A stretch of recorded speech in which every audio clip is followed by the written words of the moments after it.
Olá, bem-vindos a esta nossa explicação visual da narrativa bíblica lá de 2 Crônicas, capítulo 12. Hoje a gente vai mergulhar direto nas escrituras para desvendar aquelas lições históricas e espirituais gigantescas que estão escondidas no reinado do rei Roboão. E olha, preparem-se, viu? Porque essa é uma jornada que vai muito além de uma simples história antiga. Os princípios que vamos ver aqui são absurdamente atuais para a nossa própria caminhada de fé hoje em dia.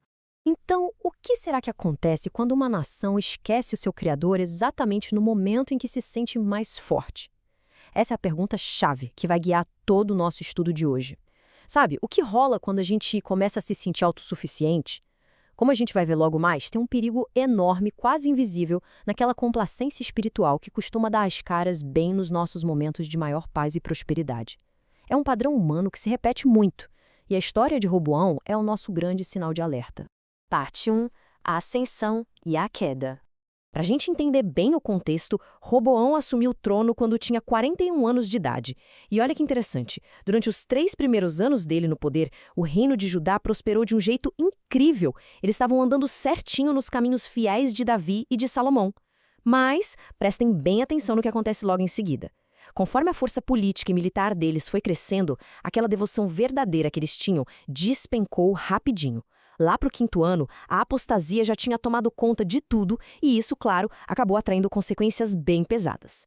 E sabe, essa passagem no versículo 1º mostra exatamente a raiz do problema.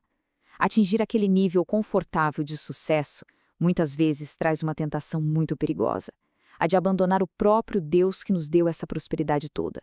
Quando Roboão se viu ali, forte, cheio de cidades fortificadas, ele simplesmente achou que não precisava mais do Senhor.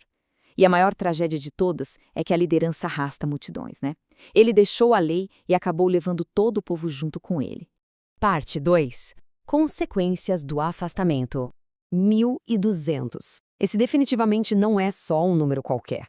Por causa de toda essa infidelidade, Deus acabou removendo a sua mão protetora. E o resultado? O rei Sisaque, lá do Egito, atacou Jerusalém com uma força simplesmente esmagadora. Foram 1.200 carros de guerra, que, para colocar em perspectiva para a gente hoje, eram como os grandes tanques de guerra daquela época. Além de 60 mil cavaleiros e um exército que não dava nem para contar de tão gigante. Toda aquela força militar em que Roboão tanto confiava desmoronou completamente na frente dos inimigos. E bem no meio desse caos todo, daquele medo generalizado, surge a palavra de Deus. O profeta Semaías trouxe esse aviso super pesado que dizia que, por terem abandonado o Senhor, eles também seriam abandonados e entregues a Sisaque. Isso mostra uma realidade espiritual muito forte pra gente. Deus, na sua soberania, às vezes permite que a gente enfrente a dura realidade de escolher os governantes ou os ídolos deste mundo em vez da orientação dele. Ele basicamente entregou o povo às consequências das próprias escolhas deles. Parte 3. A intervenção e misericórdia. Mas olha como as coisas podem mudar. Diante daquele aperto terrível, com a destruição literalmente batendo nas portas de Jerusalém, os líderes de Israel e o próprio rei caíram em si. Eles se humilharam de verdade e fizeram essa confissão bem simples, mas que mudou tudo. O Senhor é justo. Eles reconheceram o erro. E isso lembra a gente de uma coisa maravilhosa. O arrependimento sincero e a humildade conseguem sim deter a destruição total. Deus viu a atitude deles e decidiu poupá-los de serem completamente aniquilados. Mesmo assim, a disciplina continuou.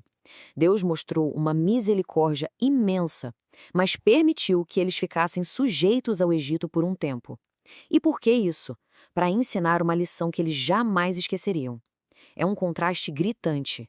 A servidão a Deus, o jugo dele, é super suave, é totalmente baseado na graça e no perdão. Agora, a servidão aos reinos deste mundo, que o Sisaque representava ali, essa rouba os nossos tesouros e traz consequências bem duras. Deus queria que o povo sentisse na pele e entendesse perfeitamente essa diferença gigante. Parte 4. Ouro trocado por bronze. Como parte desse julgamento, as forças egípcias saquearam Jerusalém. Eles esvaziaram o templo do Senhor, levando embora os tesouros mais valiosos que existiam lá. Pegaram tudo, a ponto de levarem até os incríveis escudos de ouro que o próprio Salomão tinha feito. Pensa bem, aqueles escudos representavam a presença majestosa de Deus, a glória dele e as bênçãos sobre toda a nação. E agora tinham sido roubados pelo mundo. E sabe o que o Roboão fez diante disso? Em vez de clamar a Deus para restaurar aquela glória perdida, ele tentou disfarçar o prejuízo. Ele simplesmente substituiu os escudos de ouro roubados por escudos de bronze polido. Olha que metáfora triste para uma religião de fachada. O bronze até que brilha quando você olha de longe, né? Parece ouro para quem está distraído, mas a gente sabe muito bem que não tem nem de perto o mesmo valor. Eles mantiveram toda a aparência externa do culto ao Senhor, os guardas lá marchando com os escudos, mas faltava o valor autêntico. Faltava aquele ouro real de um coração devotado a Deus. E aí a gente chega no resumo definitivo de quem foi Roboão.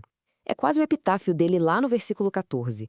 Fez ele o que era mal, porquanto não dispôs o coração para buscar ao Senhor. Que registro pesado, mas ele serve de alerta para todos nós.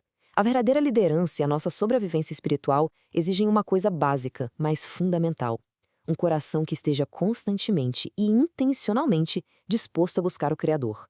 Não dá para viver só de momentos esporádicos, tem que ter uma disposição contínua. Parte 5. Aplicações e oração final. Vamos explorar as aplicações específicas em 2 Crônicas 12. Esse capítulo fala sobre o reinado de Roboão, filho de Salomão, e como ele se desviou dos caminhos do Senhor, resultando em consequências duras para ele e para o povo de Judá. Aqui estão algumas lições espirituais que podemos tirar dessa história toda. Primeira, a importância da fidelidade a Deus. Roboão e o povo de Judá abandonaram a lei do Senhor, o que levou a dificuldades. Isso nos lembra da importância de permanecermos fiéis a Deus e seus mandamentos. Segunda, consequências do afastamento espiritual. O afastamento de Roboão resultou na invasão do rei Sisaque do Egito. Esta é uma lição sobre como nossas escolhas espirituais podem ter consequências tangíveis em nossas vidas. Terceira lição: humildade e arrependimento. Quando os líderes de Israel se humilharam, Deus mostrou misericórdia. Isso nos ensina que nunca é tarde para nos arrependermos e buscarmos a divina misericórdia. E a quarta lição: dependência contínua de Deus. Mesmo após um período de grandes bênçãos sobre Salomão, a falta de dependência contínua em Deus levou à ruína. Nós sempre dependemos de Deus, independentemente das circunstâncias. Agora, eu convido todos a unirem os corações e fazerem juntos a seguinte oração.